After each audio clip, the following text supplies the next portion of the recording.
ప్రణయ్ రావాలి. నా కూతురు ప్రణయ్ కలిసిపోవాలి. నా బిడ్డ కష్టాలు బాధలు అన్నీ ఈనాటితో తీరిపోవాలి. మాదేముంది, నేను ఏ ఇంట్లో వంట మనిషిగా పనిచేసైనా సరే నా పిల్లల్ని చదివించుకుంటాను.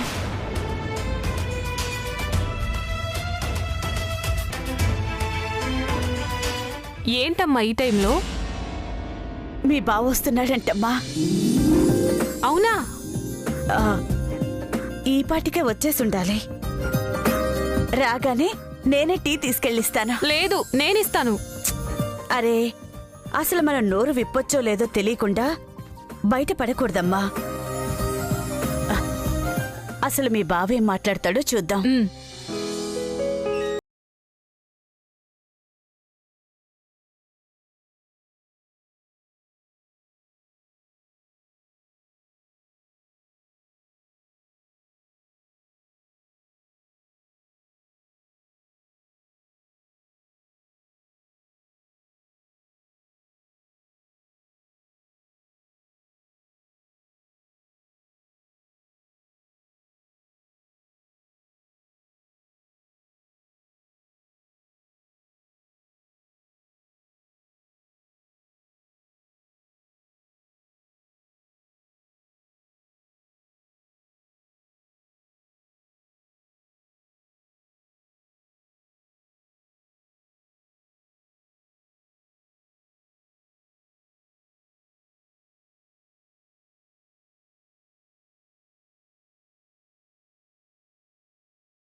ప్రేమ గారు,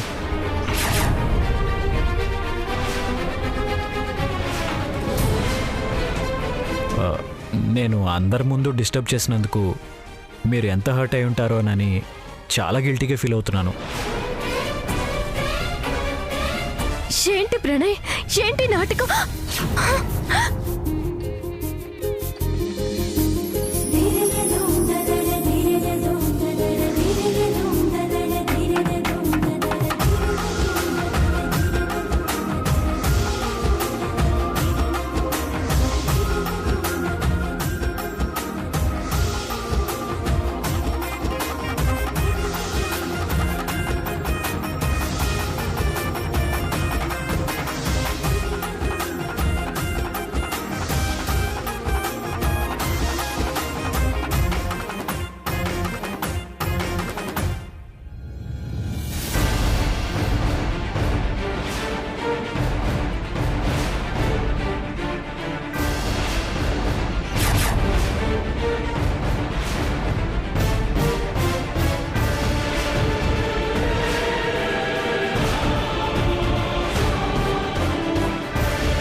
సారీ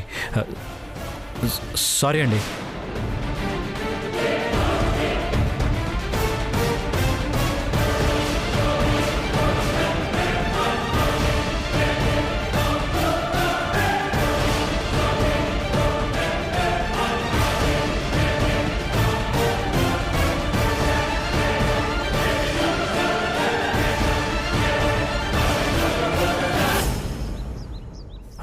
సారీ అండి.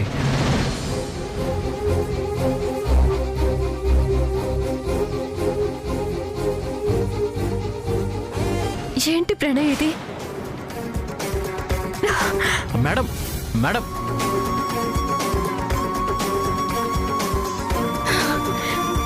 అసలు నీ ఉద్దేశం ఏంటి ప్రణయ్? అయ్యయ్యో, నాకు ఎలాంటి ఉద్దేశం లేదు కుమారి ప్రేమ మేడం.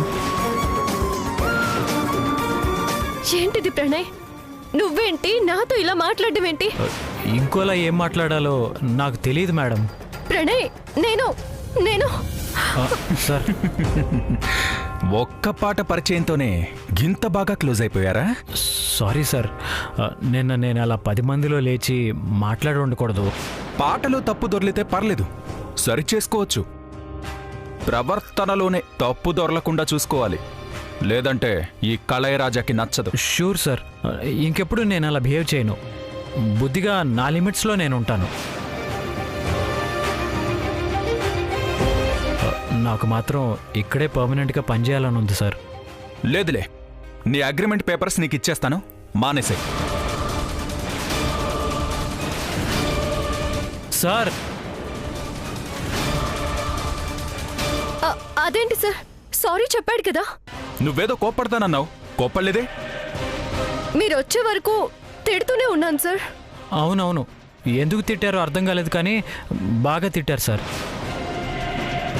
వదిలేయండి సార్, తనకి చాలా టాలెంట్ ఉంది. ఆ టాలెంట్ అంతా బయట పెట్టనివ్వండి. You are right Prema.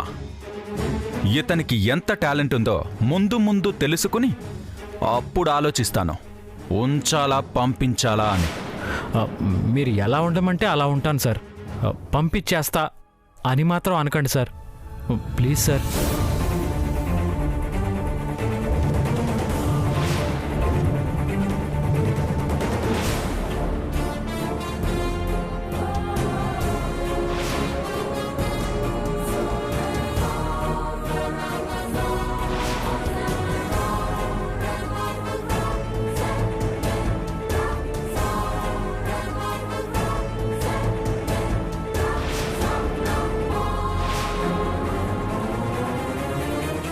Prema madam పాటకి ప్రాణం పోశారు సార్.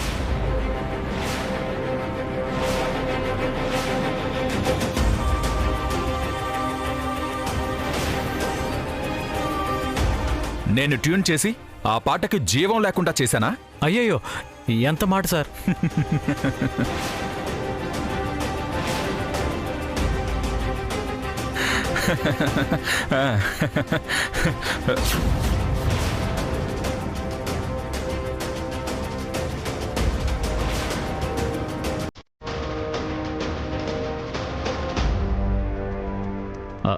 నమస్తే మేడం.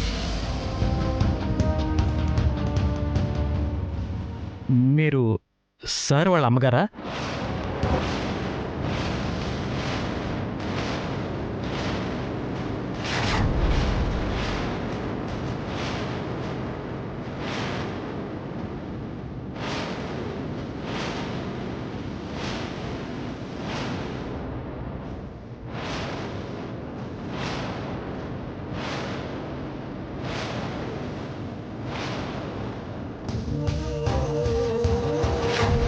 ఆంటీ,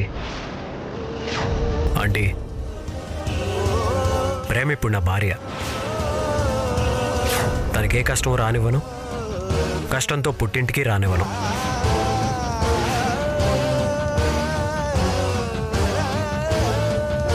ప్రేమ మేడం వాళ్ళ అమ్మగారు, వాళ్ళ చెల్లెలు.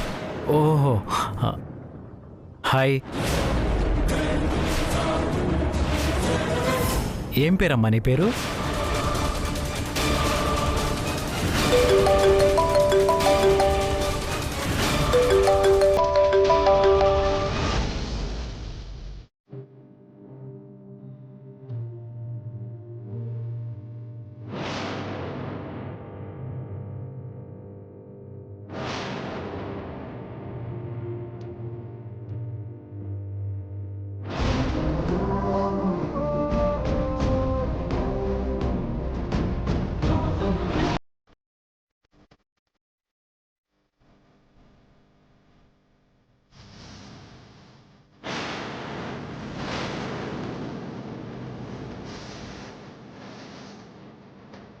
ప్రేమ, ప్రొడ్యూసర్ గారు ఒకసారి నీ పాట వింటానంటున్నారు. జస్ట్ ఆయన సంతోషం కోసం వెళ్దామా?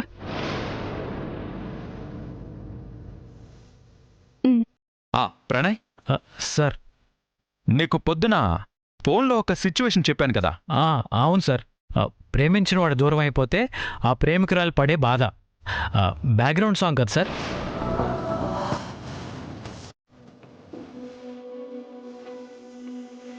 ఎస్, నేనొచ్చేలోపు రాసిపెట్టు. రా ప్రేమ.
రాసుకుంటాను.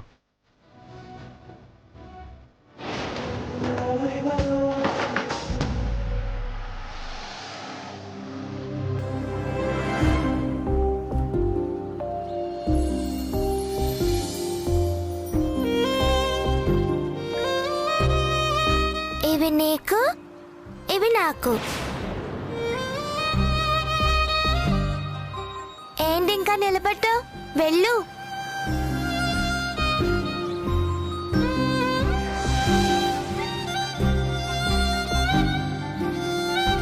సాయంత్రం లోపు ఈ పాంప్లెట్స్ అన్ని పంచేస్తే నీకు 50 రూపాయలు ఇస్తా. అప్పటి వరకు ఈ చిలక డ్రెస్ తీయకూడదు, ఓకేనా? ఆ డ్రెస్ వేసుకుని ఆ మాస్క్ పెట్టుకుంటే నన్ను ఎవ్వరూ గుర్తుపట్టరు. అప్పుడు నేను ఎవరికి భయపడాల్సిన అవసరం లేదు. మావయ్యని ప్రేమని త్వరగా కలుసుకోవచ్చు. సార్, నేను కూడా ఈ మాస్క్ వేసుకుని ఈ పేపర్లు పంచుతా సార్. అవునా? సరే, లోపల చిలక డ్రెస్ ఉంది, వెళ్ళి వేసుకో.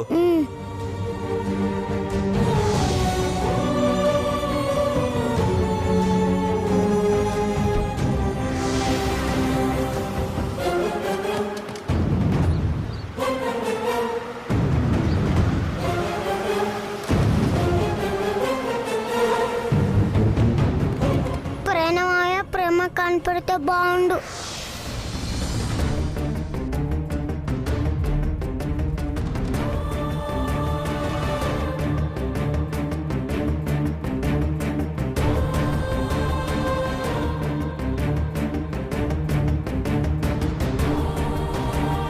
ఎవరూ లేరురా. మనమెవరో తెలియనట్టు ఎందుకు ఇలా ప్రవర్తిస్తున్నాడో తెలుసుకుందాం. అవునమ్మా, బావ ఇంతగా మారిపోతాడని కల్లో కూడా అనుకోలేదు. అడిగేద్దాం, పద.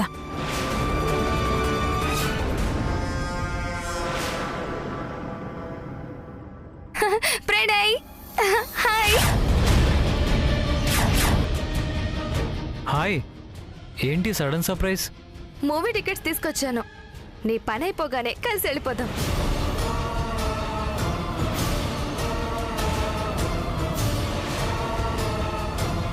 ప్రణయ్, వీళ్ళిక్కడ సర్వెంట్సా?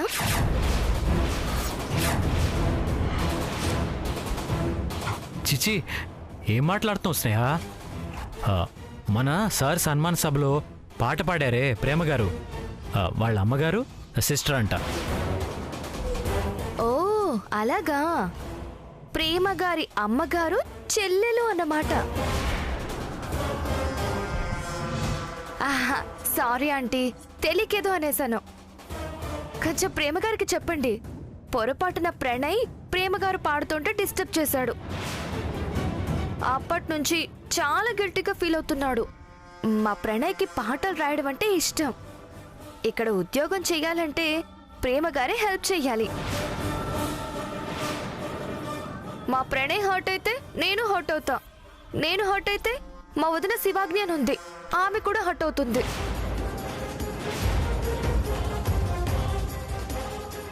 అమ్మా, నేను అక్కకు ఫోన్ చేస్తానమ్మా. నువ్వు రాసుకోవడానికి సెపరేట్ గది లేదా? ఎందుకు లేదు, ఉంది. ఆహా, అయితే అక్కడ కూర్చొని రాసుకుందు గాని, పద.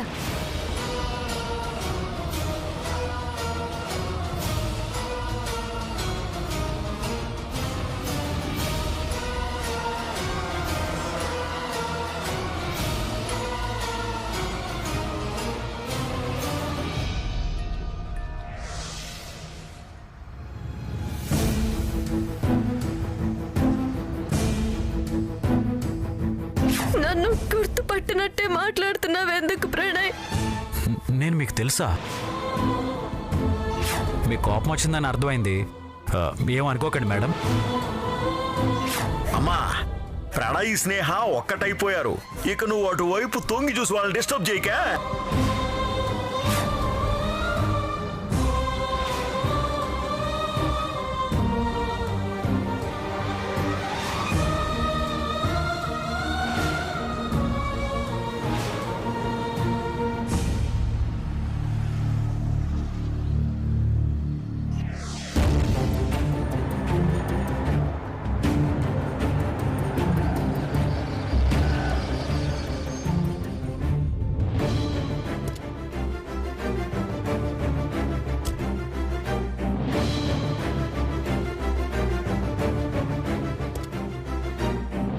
ప్రేమ.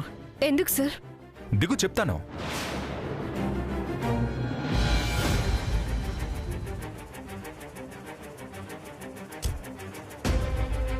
రా ప్రేమ. ఎక్కడికి సార్? నీకు ఆ సారీ నచ్చిందిగా? మీకెప్పుడు చెప్పాను? నువ్వు తదేకంగా దాన్నే చూసావు కదా. నేను చూసింది అది కాదు సార్. ఓ, దాని పక్క సారియా? ఓకే, అదే తీసుకో. దా. అసలు నాకేమీ వద్దు సార్, వెళ్దాం పదండి. హలో అక్క, ఇంటికి స్నేహ వచ్చింది. ప్రణయ్కి కాబోయే భార్యనంటూ ఏదేదో మాట్లాడుతుందక్క. వచ్చేస్తున్నాను. ఏమైంది ప్రేమ? నాకు చాలా హెడేక్గా ఉంది. ఇంటికి వెళ్దాం సార్. ఇంటికెందుకు? హాస్పిటల్కి వెళ్దాం. పర్వాలేదు సార్, ఇంటికి వెళ్దాం రండి.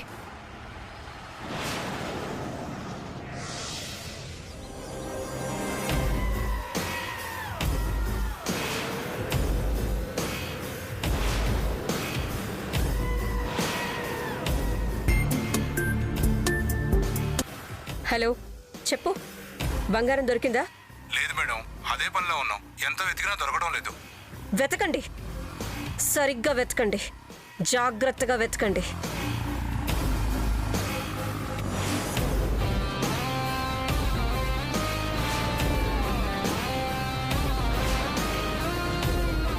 మేడం చెప్పండి. ప్రభాకర్ బంగారం దొరికిందా? లేదు మేడం, వెతుకుతున్నాం, ఇంకా దొరకలేదు మేడం. వెతకండి, ఎట్టి పరిస్థితుల్లో అది దొరకాలి. దాన్ని ఎలాగైనా పట్టుకోండి.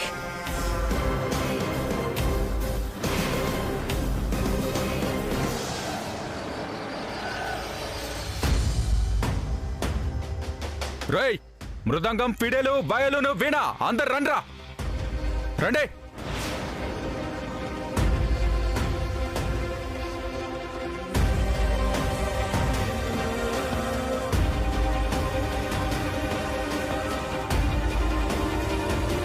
ప్రేమ మేడంకి హెడేక్ వస్తుందంట. మీరేం చేస్తారో తెలీదు, ఏం ఇస్తారో తెలీదు, ఏం తెస్తారో తెలీదు. 10 నిమిషాల్లో హెడేక్ తగ్గిపోయేటట్లు చేయాలి. దానికి తోటమాలి వాచ్మెన్ ఏడ్ చేస్తారు సార్. నాన్ టాబ్లెట్లు ఎత్తాను, వేనేదో ఒక బాంబు రాస్తుంది, వాళ్ళ అమ్మగారు టీ ఎత్తారు. తొందరగా టాబ్లెట్లు, టీ తీసుకురండి. ప్రేమ మేడంకి చాలా సేపటి నుంచి హెడేక్ వస్తుంది. Come on quick.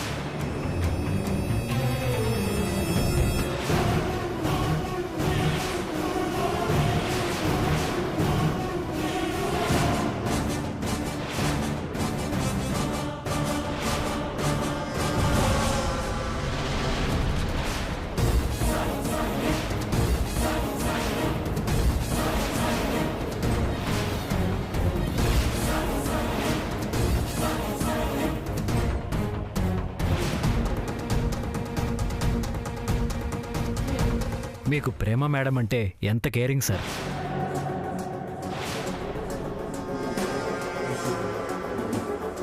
కుమారి ప్రేమ గారు నిజంగా అదృష్టవంతురాలు.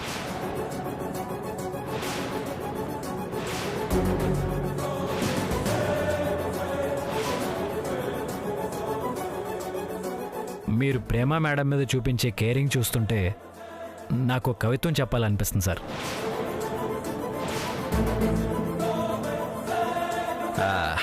మా ఇద్దరిని కలిపి అల్లిన కవిత్వం అయితే ఓకే.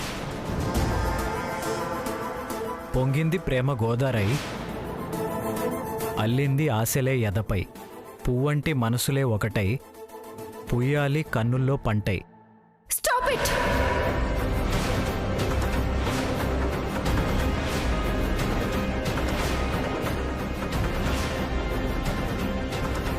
తలనొప్పితో చచ్చిపోతుంటే కవిత్వం పేరుతో పైత్యం వినిపిస్తారేంటి? నా తలలో నరాలు చిట్లిపోతున్నట్టున్నాయి. సారీ, కూల్ ప్రేమ, కూల్. నీకు తలనొప్పి అన్నా వినకుండా నేనే కవిత్వం చెప్పమన్నాను. సారీ కుమారి ప్రేమ మేడం. నాకు నరకం చూపించాలని ఇక్కడ చేరినట్టున్నాడు. కుమారి ప్రేమ అని పిలిచి ఎత్తి పొడుపుగా మాట్లాడుతున్నాడు. పైగా స్నేహతో కూడా వచ్చాడంటే నన్ను ఇంకా రెచ్చగొట్టాలని ఏడిపించాలని చూస్తున్నట్టున్నాడు.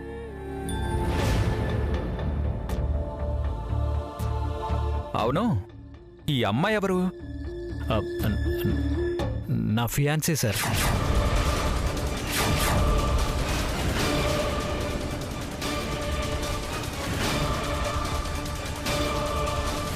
పికప్ చేసుకోవడానికి వచ్చింది. ఇవాళ ఒక లిరిక్ రాసి మీ టేబుల్ మీద పెట్టాను సార్, ఒకసారి చూడండి. వెళ్తాను సార్.